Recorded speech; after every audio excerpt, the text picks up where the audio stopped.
ያኔ የሂሩት በቀለ ቤተሰብ አዲስ አበባን ሊቀበል ልዩ የህይወት ምዕራፍን ሊጀምር አቅፎ ሊስም በጉጉት በሚጠብቅበት ወቅት ነበር ያልተጠበቀው ያልታሰበው ነገር የተከሰተው። ስለ ዳውን ሲንድሮም እውቀቱ የሌላት ልዩ ክትትልና ድጋፍ ስለሚሻው የልጆች አስተዳደግ ብሂል ክህሎቱን ያላካበተች እናት የመጀመሪያ ልጇ ከዳውን ሲንድሮም ጋር እንደተወለደ አወቀች።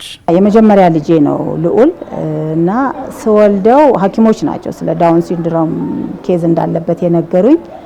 ዳውን ሲንድሮም ምን እንደሆነ አላውቅም ነበር ከዛ በፊት።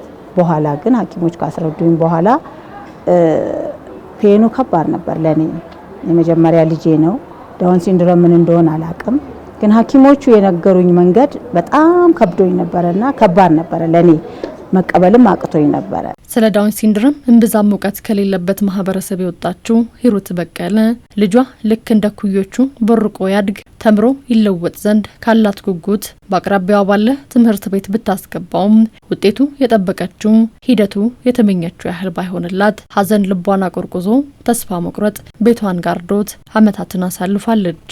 ልጄን መጀመሪያ ያስገባሁት ስኩል ነበረ ከወንድሞቹ ጋር እዛት ውሎ ለመግባት ነው እንጂ ምንም ነገር አቴንድ ያደረጉት፣ ምክንያቱም ኢንክሉሲቭ አይደለም። ሰኔ ላይ ራሱ ማረሳውና ከባድ ነገር ያሳለፍኩት ሁለቱ ወንድሞቹ ሰርቲፊኬት ይዘው ሲመጡ ለሱ ግን ሰርቲፊኬት አልተሰራለትም ነበረ።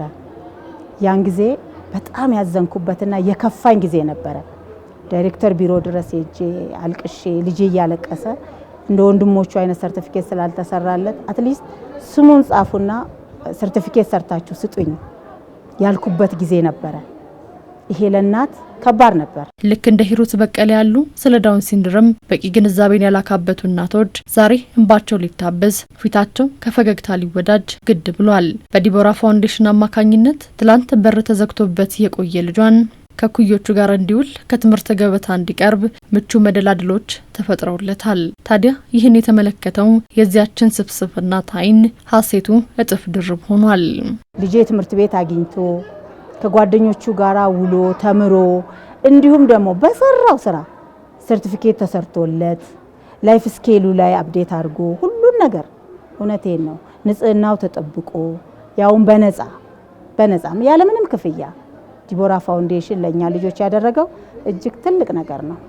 ለኔ ብቻም አይደለም ለብዙ እናቶች እፎይታ ነው ብዬ ነው ማሰበው። ዲቦራ ፋውንዴሽን ዲቦራ ቪሌጅ ሲመሰረት ከኪንደርጋርተን እስከ ሃይ ስኩል ድረስ እስከ ቮኬሽናል ትሬኒንግ ድረስ ያካተተ ትልቅ ግቢ ነው።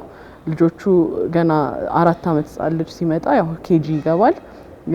ምንም ሳይማር ደግሞ ረጅም አመት ቤት ውስጥ ተቀምጦ መሄጃ ያጡ ደግሞ ልጆች 11 12 እስከ 18 ከዛም በላይ ሆኑ ደግሞ በየእድሜያቸው ከፋፍለን ከኬጂ ፋንክሽናል ኤዱኬሽን እና ቮኬሽናል ኤዱኬሽን ብለን ወደዛ ክፍፍል አድርገናቸው እያስገባን እያሰለጠናቸው ወደ ስራ ኦፖርቹኒቲ የሚገቡበትን ነው እያመቻቸን ያለው። ዲቦራ ፋውንዴሽን ከዳውን ሲንድሮም ጋር የተወለዱ ህጻናት አስፈላጊውን ትምህርት በየእድሜ ክልላቸው እንዲያገኙ ከማድረግ ባሻገር የጤና ክትትልን በዚያው በዲቦራ መንደር ያገኙ ዘንድም ታላቅ የሕክምና ማዕከልንም አቋቁሟል።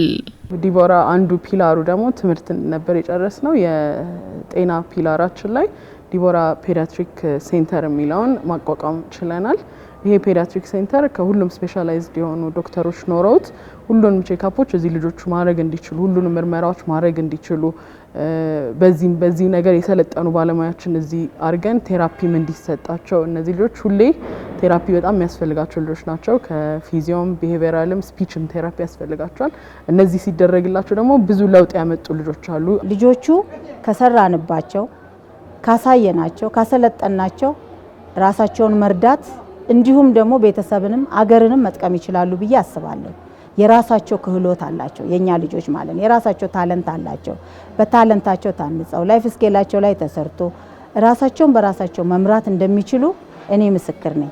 እቤት የደበቁ ወላጆችም ሳይሳቀቁ ሳያፍሩ ልጆቻቸውን አውጥተው ልጆቹ ተምረው ራሳቸውን እንዲለውጡ ቢያደርጉ